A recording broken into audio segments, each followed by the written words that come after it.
Time for Morning in Milwaukee. We have again chosen, at random, a typical Milwaukee couple before a busy day. Hello there. Hello, Charlie. Nice to be a part of your WISN show. He wanted to do radio all his life.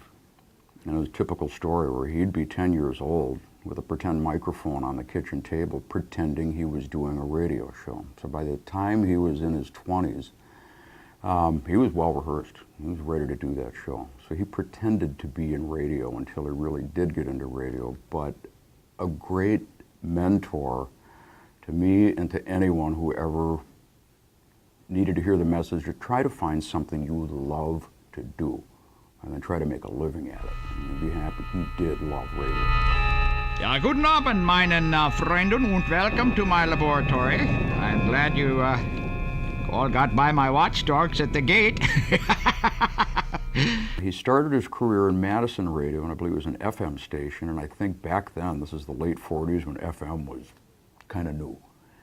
And then he went to WAPL in Appleton, this is in the early 50s, with a morning show there.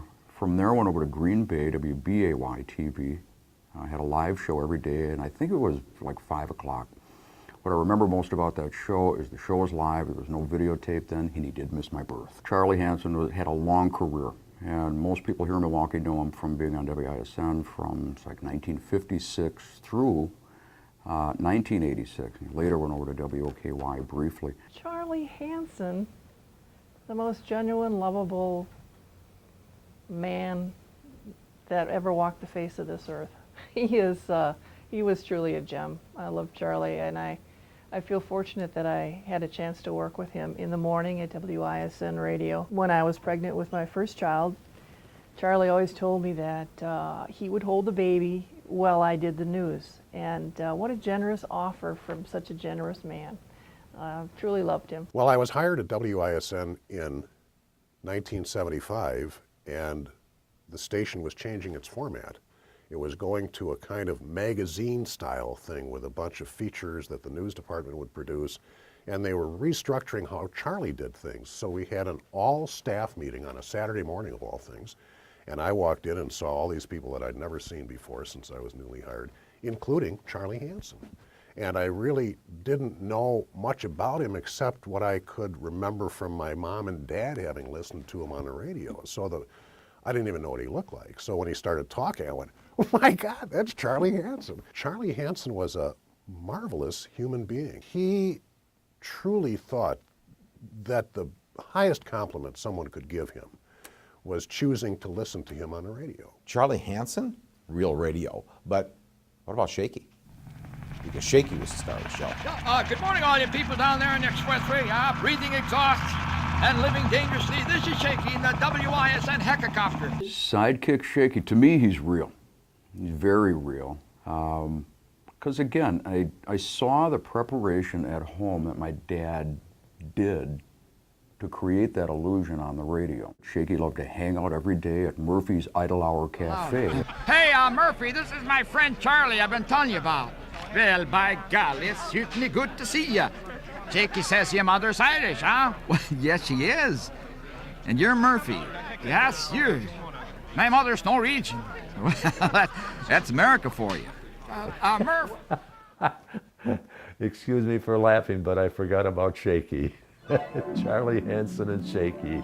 Morning in Milwaukee need not be melancholy. Let it be mirthful and musical. And so it is at Murphy's Idle Hour Cafe and Cotillion Saloon. Come in, Shaky.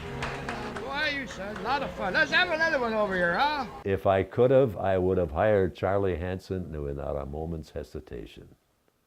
To me, he was one of the top radio personalities of all the stations involved in the business at that time.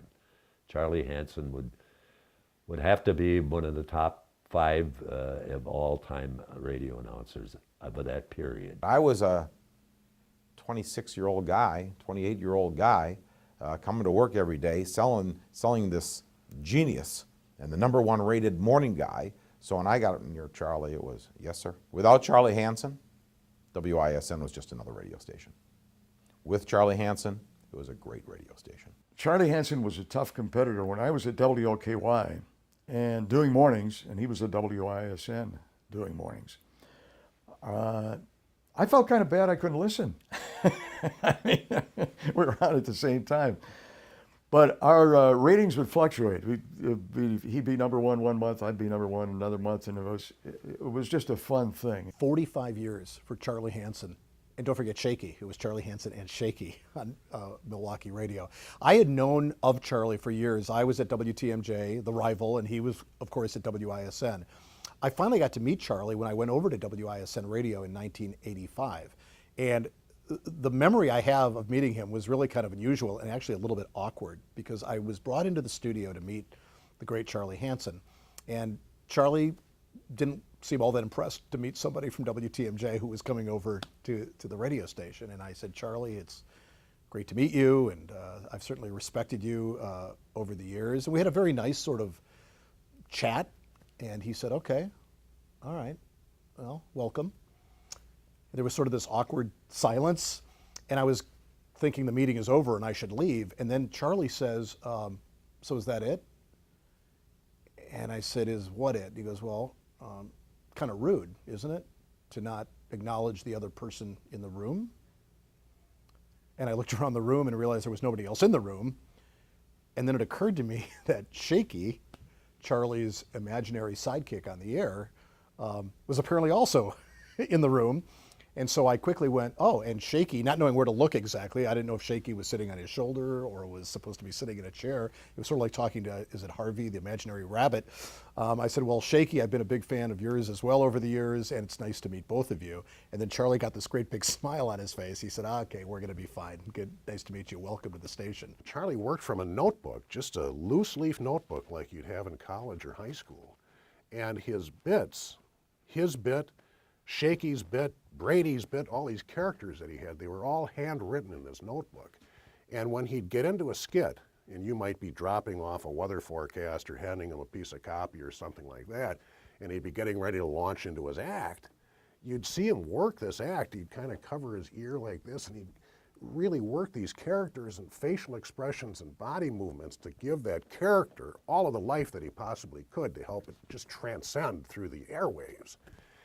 It was a phenomenal experience, and he worked fast. And I saw how hard he worked on that show. I honestly never thought I could work that hard as he did. He'd come home from up every day, 3:30 a.m. Crazy. It's dark. I'd see him. I play in a rock band, and I did back then. I'd be coming home at 3, 4 o'clock. He's going to work. Silent glances exchanged in the garage. But he'd come home from that show at 10:30, 11 o'clock, take a little cat nap, and write that show in his office till dinner time. A lot of work. I would like my dad's legacy just to be remembered for brightening somebody's day. I know that sounds corny, but to this day, the greatest gift my dad ever gave me is a sense of humor, and that no matter how bad things get, laughter is good. That's the legacy that Charlie probably would have wanted, that he was warm, kind, made people laugh, and they certainly did. People like Charlie, who really broke through in a meaningful way, who were successful for years, who did something different, which, by the way, takes courage. To go create an imaginary character on the radio and sort of talk to yourself for 3 or 4 hours and have that be successful, that's not easy to do, and I think it takes some courage. So I think because of his success and because of his unique ability, Charlie's quite appropriate to be honored in the Hall of Fame. Charlie deserves to be in the Wisconsin Broadcasters Hall of Fame because he is truly a legend.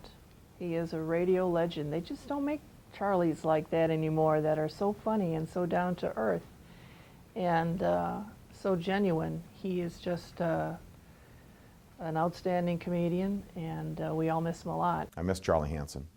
I miss the talent that Charlie Hansen brought to radio. I miss the creativity that Charlie Hansen brought to radio.